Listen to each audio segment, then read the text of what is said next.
That's why we're here today, though, isn't it? We're here to stand up to cancer. It's going to affect us all at some point in our lives, either directly or indirectly, and it can be a painful and terrifying experience, but it can also be funny. Good, I'm glad none of you laughed there, because I need to explain what I mean by that first. About 2 years ago, my dad got diagnosed with bladder cancer, and it was a really grim time. I left my job in Manchester, I left my flat, and I moved home. And all this sort of happened in the run-up to Christmas time. And I remember on Christmas Eve, I'd done my usual shit, which was going out with my mates and getting absolutely twatted. And I woke up on Christmas Day expecting it to be like a normal Christmas day. You know, I'd sort of go downstairs, people would be exchanging gifts, I'd sit down, my dad would be like, "You're a fucking disgrace, get out of the house." His girlfriend would pipe up as well, I'd be like, "Shut up, Kat, you're not even a real mum." You know, like a normal Christmas. It wasn't meant to be this year though. I sort of woke up and the house was empty and I had a text message off Kath, not my real mum, saying, "Your dad's been rushed into the Christie, can you get here?" And I was like, fucking hell, the Christie on Christmas Day? That is a piss take. That cab is going to be well expensive. So anyway, I got up, I got dressed, I put on some jeans, put a hoodie on, got in a cab, 50 fucking quid, and made my way to the Christie. So I'm in a bit of a rush.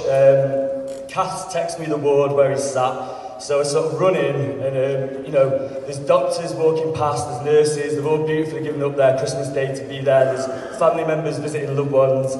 It's quite a humbling experience, to be honest. And I eventually found the ward that my dad was on, and I walked in, and there was him and these three other guys.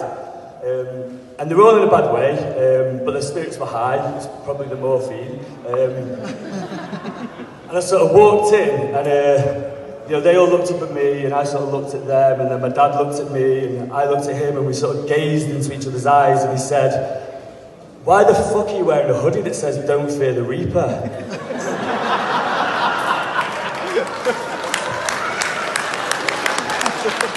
Yeah, I ran around the fucking Christie on Christmas Day wearing a hoodie that says, "Don't fear the Reaper." Never lived that one down. Fortunately, he did live to see that one down, so fast forward a few weeks and he's back home, and I'm not working, he's not working, we need a bit of money. So we do a bit of an inventory of stuff that's in the house and stuff that's in the garage, you know, that we can sell. Because you feel a bit less guilty selling the assets off while they're still alive.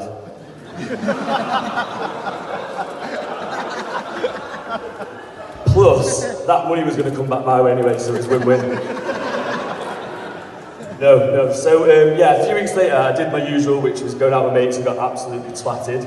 And I came in, and as I was getting in, he was going to bed, and we sort of crossed paths.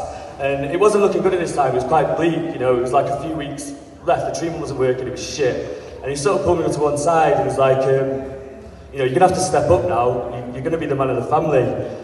We'll sell the estate. He's not got loads of houses or anything, he used to drive around in a Ford Mondeo estate. Easy grand, that one. No, he said, you know, we'll have to sell the house and you'll probably be able to buy your own house outright and live quite comfortably, you know, negotiate some good rates on your gas and your electric. And then the selfish bastard decided to stay alive.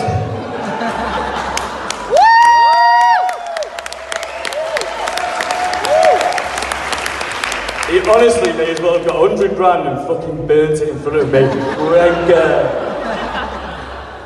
So, no, I still live at home with my dad, and I can't help but feel that I might have outstayed my welcome. So, a few weeks ago, he's on this new treatment now, it's working quite well. But he'd gone for treatment, we've got this family WhatsApp group, so I texted him sort of later on in the day saying, you know, how did you go? And he was like, they told me the treatment stopped working. And that, like, distressed emoji face, you know, that one.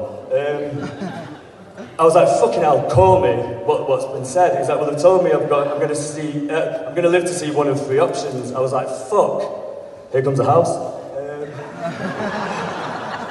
No, so he's typing, option number one was, Chris will learn how to tidy up after himself. And I thought that was a bit strange because I'd never met these doctors and it was a really weird way of gauging things. Option number 2 was Chris will become a responsible adult. And I was like, something not quite right about this. And then option number 3 was Chris will move out of my fucking house. The point being, ladies and gentlemen, laugh through the hard times, fuck cancer, and don't fear the reaper. Good night.